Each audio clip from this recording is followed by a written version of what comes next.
Welcome back to Becky, Amio Horse Training and the bonus video we shot of Shooter's last ride.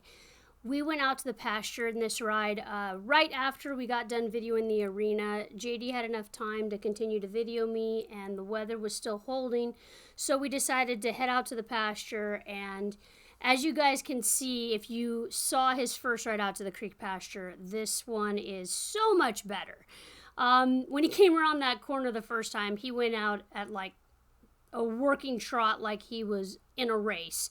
And this time around, just a couple little scoots, no big deal. Dogs are racing and running all around him, and he's handling all of that commotion really well.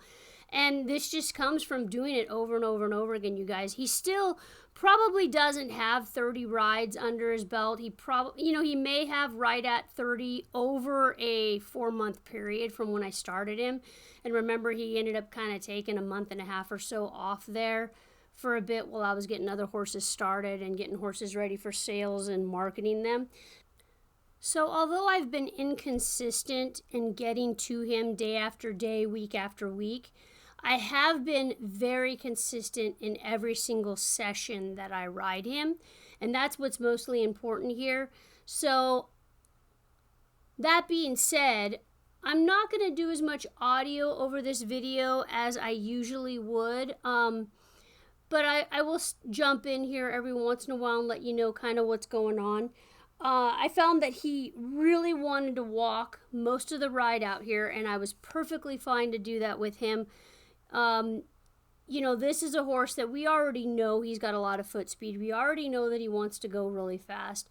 The real training technique here is getting him to go slow his feet down, slow his brain down, accept everything that's going on all around him, work through when he gets challenged by something that scares him.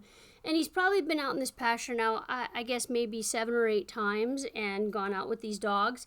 This particular hill that I'm coming down right now, he really, really struggled with. I wish somebody would have been there to video me the first time I went down this hill, because everything towards the bottom really scared the heck out of him.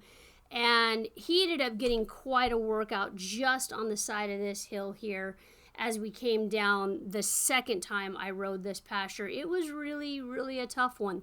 And it doesn't help that Teddy's out there doing what she does. Instinctually, she is a breed that goes to the head on livestock. And so like when we're using her to work cattle, she'll go to the head rather than bringing them from behind. And so that's kind of her deal that she does, and I can yell at her and she'll go out in front of me a little ways every once in a while, but then she comes right back and she does it again, and the horses just learn to deal with her. As long as she's not nipping anybody's noses, I'm okay with that, and it gets everybody used to that activity in front of them, and they kind of learn to ignore it and they get desensitized to it. So he's got to pick his own way here. I'm not really guiding him as much as I have before. I'm letting him pick his own path and letting him make his own decision where he wants to walk, just kind of suggesting the direction, and then he goes on his own. If he wanted to quicken up his feet, because they can get very avalanchy going downhill. They just kind of get going faster and faster because they lose their balance, and especially if they lack confidence, they will lose their balance and want to speed up quite quickly. I will just head up the side of one of these hills. You see I have plenty of hill there. I can get him tired pretty quick. But as you can see, he's reached a point where he's pretty confident out here in the wide open space. And this is kind of where you can really tell when 2-year-olds are ready to be done. A lot of misconception with starting 2-year-old colts. We're being too hard on them. We're injuring them. They're not lasting very long. All of those things that you hear in mainstream media. But because I've done this for so long and I know how these colts feel throughout their curriculum, I can just tell that he's ready to be done. Let's look back at his first ride out to the creek. Okay, it was about a month before this, and he'd had, maybe 12 rides in between that ride and this one. And we can see here a much more mentally capable, stable horse that is handling his lesson really well. And if we look back at that previous ride and what a kind of mess it was, very, very fast, every single direction, kind of struggled to slow him down, had to use the hills to get him to back off a little bit. He kind of didn't know what direction he was going. He just knew he was going to get through there fast. And now we have this confident, quiet individual that's choosing where to put his own feet and riding out with these 4 horses. And he's got a little bit of experience under his belt. And this is where he's kind of telling us, hey, I got this. I got it figured out. And we start to see that, hey, it's time to quit on this one. It's time to let him rest. It's time to kick him out, whether he gets turned out or whether he's another client's horse and he goes home.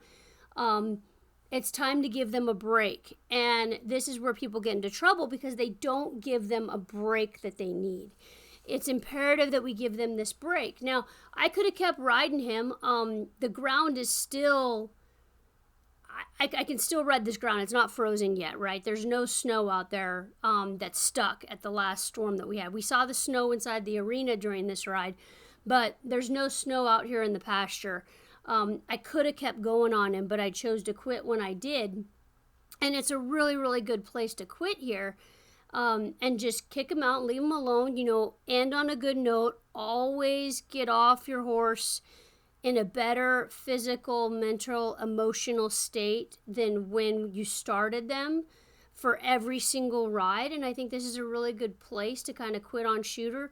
Nice quiet walk through the pasture. We're not on a super long loose rein, but we're on a relatively loose rein. I have connection with him, right? And he's walking out in wide open space. In a moment here, I end up going to one hand and I try to just walk on this nice long loose rein in one hand. I'll do that when you get on the flat here like this on these guys. One, I want to give them the confidence that I'm relaxed up there as well and get them more confident in me not having this, really tight connection to their face. And then I'm also in enough wide open space that if they were to become challenged and they get spooked and, there's a scoot, runoff, whatever, I've got some space to reach down and grab the other rein and correct him in enough time. Now, if I'm going up and down hills and such, it's pretty tricky up there. They can make a bad decision really fast for both of you, and it can be a wreck on the side of a hill. So I'll do this when I'm out on the flat just as a start and kind of see what I can offer them and what they're okay with and what they can handle. I really look back on this video with a lot of nostalgia because here we are at the end of the season. It's about 35, 40 degrees. I can always tell what the temperature is by whether I have my face covered or not. Much past 40 degrees, I've got to wear some sort of face covering. He's out there riding with the dogs like they're just no big deal. And they're just running all around him. He's taking this nice walk. We're out in this wide open country. Not a soul in sight, and we're just living the dream, right? Just one-handed, riding our 2-year-old red roan colt that has not been the funnest horse in the whole world to start, and not because he's been a miserable bronc or anything like that. He's just not been as agreeable as everything else that I've worked on up to this point. And I've tried to bring you guys along for the entire trip so you could see that it's not always perfect, and I hate that our mainstream social media either shows you the absolute worst or they show you the absolute best, and there's no middle ground. There's no, hey, sometimes it can be a little bit ugly and messy, but you keep on trusting the process and you're still going to come out with that end result, but you have to spend a little bit more time, have a little bit more patience, give a little bit more than you take with some of these horses. We see here he takes a nice trot. I take a little bit more hold on the reins when he takes this trot, just in case. But he's willing to go along in a nice, straight, balanced line. And he's riding right along the side of the four-wheeler this whole time. I can't remember if it was the four-wheeler or the side-by-side, but he's riding along next to equipment. JD is in a motor vehicle. And so the fact that this colt is handling the 4 dogs, wide open space, a vehicle riding right alongside of him, and he's keeping a pretty even cadence at the trot, really, makes my heart happy when I look back on this video. I mean, I'm doing my time, I'm putting the hours in, and there's no magic fix for this, right? There's no magic bit that's going to fix this horse. There's no, magic drill in the arena or some way of schooling him there. We see that it was the side-by-side. That's what JD was on. But we see that there's no miracle, magic, quick, gimmicky thing that's going to make this horse better. It's just time and consistency and, stick-to-itiveness, grit, staying at it, following your protocol, your routine, your beliefs. The biggest thing, consistency. How many times have I said it in this video? We've just made a really, really nice individual that's had a very good start. We've paid attention to his emotional well-being. We've paid attention to his mental well-being. Physically, he's handling all of this really well. We know that at the end of all this, we're giving him a break. One last trip walking over stuff. I always kind of go to this spot here with colts and have them step over all the down logs and old trees that are right here. There's a great big rock that we walk up to. Colts always spook at rocks. It's the funniest thing. Every single colt, no matter how quiet they are, they really spook at great big rocks that are out in the pasture. They act like an alien landed and is going to pick them up and take them away. And so we come up to that rock here in this video, and he's absolutely fine with it. He goes up to it, he smells it, and he's perfectly okay with it the whole time. So that makes me pretty happy, too, that he got over that pretty quick. Because previously, I didn't get this on video, but previously he had come down the draw, and he saw that rock, and he couldn't even go down the draw. He spun around and went back up, and I had to come down a different draw. He could not handle it.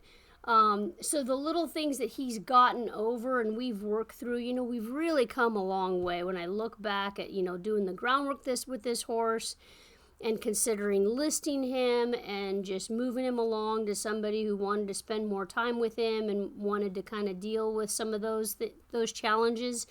I'm glad I worked through him, and I'm glad, I had some friends that encouraged me to keep going on him.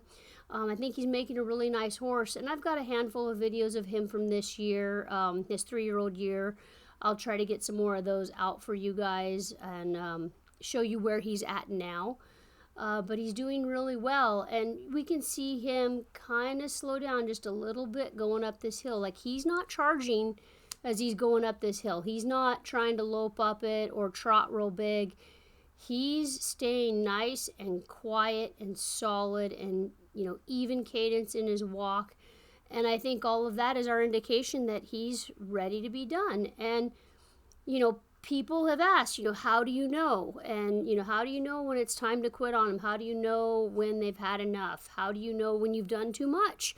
And this horse has been a really good example. If you want to go back, if you haven't seen all of his videos, you can go back and see where I talk about, when the timing was right just to quit on him for that session, because he is very, very black and white when he is done. And, he doesn't get better. He starts to get worse in his ride when he is done and when we're schooling on him in the arena or in the round pen. And so he makes it pretty apparent, and you got to know when to quit before he gets to that point. So here we are walking out of the pasture, nice and quiet. At this point, he knows we're at the end of the ride. He knows that as we're headed out. And if he wanted to, really pick up a lot of speed and get chargy, here's the rock I was talking about. If he wanted to get really chargy and zoomy heading out of the pasture, I could go to any number of these hills and just go up and down them and take all that ambition out of him and make sure that he walked home nice and quietly on a long, loose rein. So you can really tell we're in late fall, early winter here. All the grass is all dead, and boy, is it cold. JD was complaining about his fingers being cold the whole time he videoed me here. But as we end the ride here, I want to tell you guys how much I appreciate you following me and following us on this journey. And if this is your first video of Shooter, be sure to go back and check out the other ones and kind of see where he came from, where he started, because I show a lot of his early halter breaking and desensitizing sessions. I show a really, really gnarly video of him getting loaded on the trailer where he's just flat tough, and I kind of had to put my foot down and say, hey, we're getting on the trailer right now, dude. It happened to be the first time he got taken over to the vet to be castrated, and he's been really good about loading on the trailer ever since. So it was a one-time incident. He wasn't traumatized by it or anything. He's been absolutely fine to load on the trailer ever since. But here we are finishing up our ride, and again, I sure appreciate you guys following this. I appreciate you guys being here watching my videos and commenting. It's fun to interact with you when I can. Thanks for watching, and stay tuned. I'll continue to post more of Shooter as I get more videos. Hope you guys have a great rest of your day, and I appreciate you being here, and thanks for watching. Have a good day.